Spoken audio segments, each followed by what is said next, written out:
नमस्कार, मैं डॉक्टर चुन्नन कुमारी आज की हिंदी कक्षा में आप सबका स्वागत करती हूँ। पिछली कक्षा में हम लोग बाल कृष्ण भट्ट के जीवन वृत्त पढ़े थे। आज मैं बाल कृष्ण भट्ट द्वारा रचित निबंध बातचीत पर चर्चा करूंगी। तो आइए बातचीत निबंध के विषय में जानते हैं कि प्रस्तुत निबंध बातचीत में निबंधकार बाल कृष्ण भट्ट ने क्या कहना चाहा है। बातचीत शीर्षक निबंध महान विद्वान निबंधकार बाल कृष्ण भट्ट द्वारा लिखा गया है। बाल कृष्ण भट्ट आधुनिक हिंदी गद्य साहित्य एवं भारतेंदु युग के प्रमुख लेखक हैं। बाल कृष्ण भट्ट बातचीत निबंध के माध्यम से मनुष्य की ईश्वर द्वारा दी गई अनमोल शक्ति उपहार वाक शक्ति अर्थात बोलने की शक्ति का सही इस्तेमाल करने की सलाह देते हैं। लेखक बताते हैं कि अगर हम में वाक शक्ति नहीं होती तो यह समस्त सृष्टि गूंगी प्रतीत होती। सभी लुंज पुंज अवस्था में रहते हुए अपने सुख दुख का अनुभव किसी से कह सुन नहीं पाते। आप ही कल्पना कीजिए कि अगर इस सृष्टि में कोई अपने भावों और विचारों को एक दूसरे के समक्ष प्रकट नहीं कर पाता तो यह सृष्टि कैसी प्रतीत होती। बिल्कुल रसहीन यह सृष्टि लगती। निबंधकार महान व्यक्तित्व के धनी बाल कृष्ण भट्ट बातचीत के विभिन्न तरीकों पर चर्चा करते हुए कहते हैं कि घरेलू बातचीत मन रमाने का ढंग है। आगे वे कहते हैं आदमी की अपनी जिंदगी मजेदार बनाने के लिए खाने पीने चलने फिरने आदि की जरूरत होती है। ठीक उसी प्रकार उसको बातचीत की भी अत्यंत आवश्यकता होती है। जो कुछ मवाद या धुआं जमा रहता है वह बातचीत के जरिए भाप बनकर बाहर निकल पड़ता है। चित्त हल्का और स्वच्छ हो परम आनंद में मग्न हो जाता है। अब जैसे कि हमारे मन में किसी बात को लेकर बहुत बोझ है, अगर हम उस बात को किसी और के सामने प्रकट कर देते हैं तो हमारा हृदय जो है हल्का हो जाता है। बातचीत का भी एक खास तरह का मजा होता है। जब तक मनुष्य बोलता नहीं तब तक उसका गुण दोष प्रकट नहीं होता है। महान विद्वान बेन जॉनसन का कहना है कि बोलने से ही मनुष्य के रूप का साक्षात्कार होता है। बिल्कुल सही है। मनुष्य का कैसा व्यक्तित्व है, वह क्या है, वो उसके बोलने से ही प्रकट हो जाता है। एडिसन का मत है कि असल बातचीत सिर्फ दो व्यक्तियों में हो सकती है, जिसका तात्पर्य हुआ कि दो आदमी होते हैं तभी अपना हृदय एक दूसरे के सामने खोलते हैं। जब तीन हुए तब तो वह बात कोसों दूर गई। कहा भी गया है कि 6 कानों में परी बात खुल जाती है। दूसरा यह कि किसी तीसरे आदमी के आ जाते हैं या तो वे दोनों अपनी बातचीत से निरस्त हो बैठेंगे या उसे निपट मूर्ख अज्ञानी समझ कोई दूसरी बात बनाने लगेंगे। उदाहरण के लिए हम 2 सहेलियों के लेते हैं। अगर 2 सहेलियों में कोई गुप्त चर्चा हो रही है, अगर कोई तीसरी का वहां पर आवागमन होता है या तो वे बातें वहीं पर बंद कर देंगे या तो कोई दूसरी बातें वहां पर वो करने लगेंगे। आगे हम लोग देखते हैं कि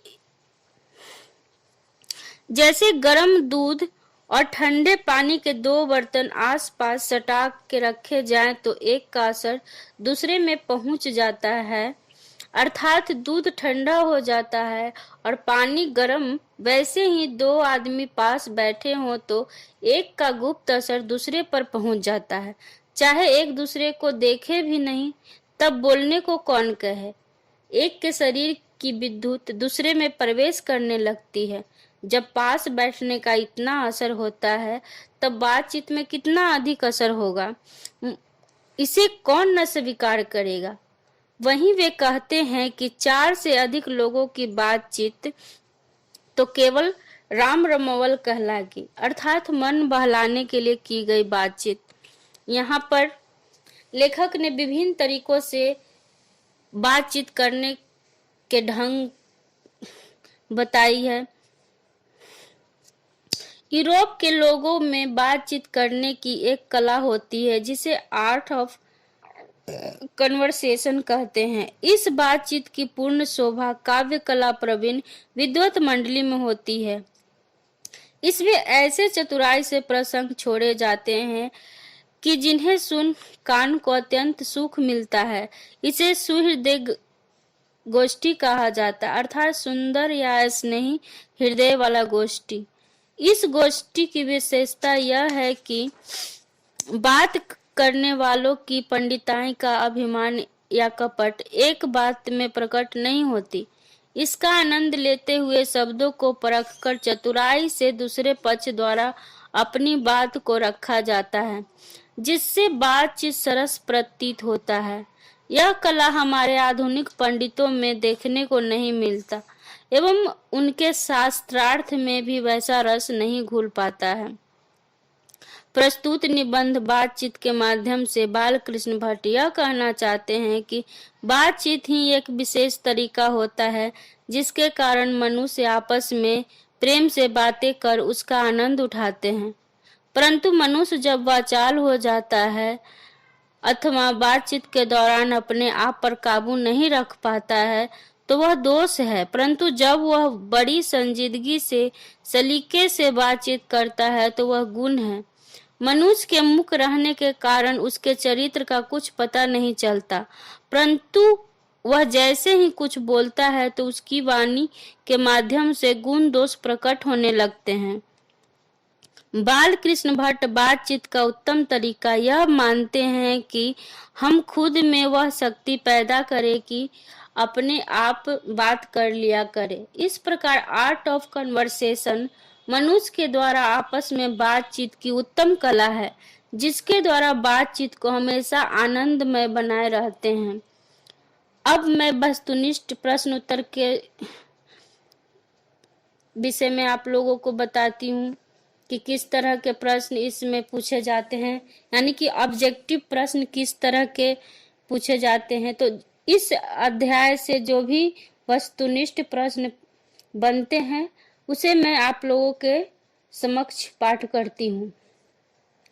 बातचीत शीर्षक निबंध के निबंधकार कौन है? तो मैं आप लोगों को अभी पढ़ा रही हूँ। बातचीत शीर्षक निबंध के निबंधकार बालकृष्ण भट्ट हैं। बालकृष्ण भट्ट किस युग के रचनाकार हैं?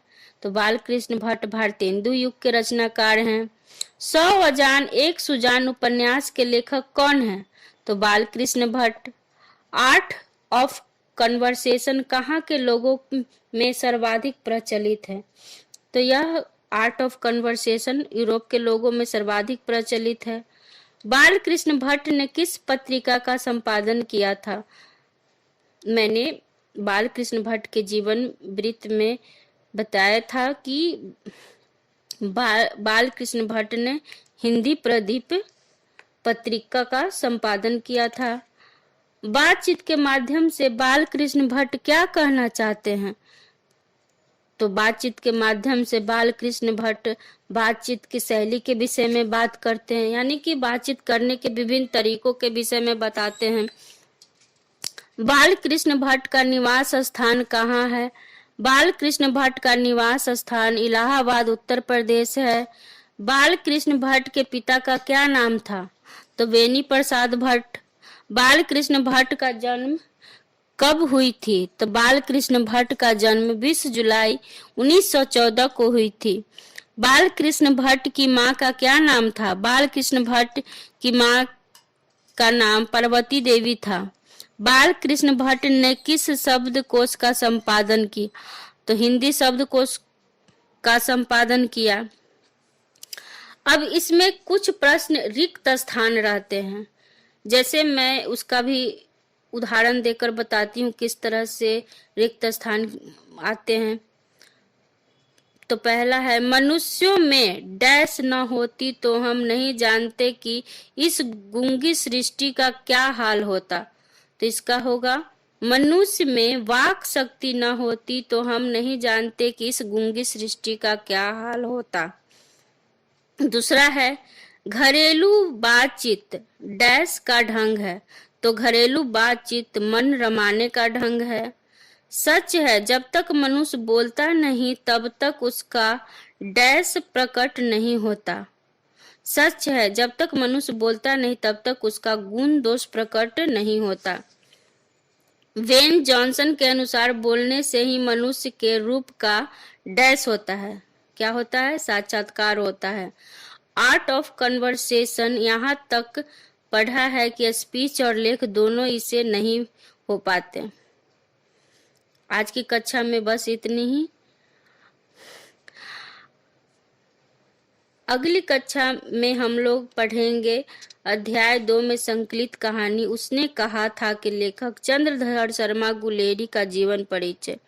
इस व्याख्यान से संबंधित आपके मन में कोई भी प्रश्न हो तो उसे कमेंट बॉक्स में लिखकर अवश्य प्रेषित करें। मैं उसका यथाशीघ्र जवाब देने की कोशिश करूंगी। इससे संबंधित कोई सुझाव भी जरूर आप लिखें। अगर आपको यह व्याख्यान अच्छी लगी हो तो इसे शेयर और सब्सक्राइब जरूर करें। धन्यवाद।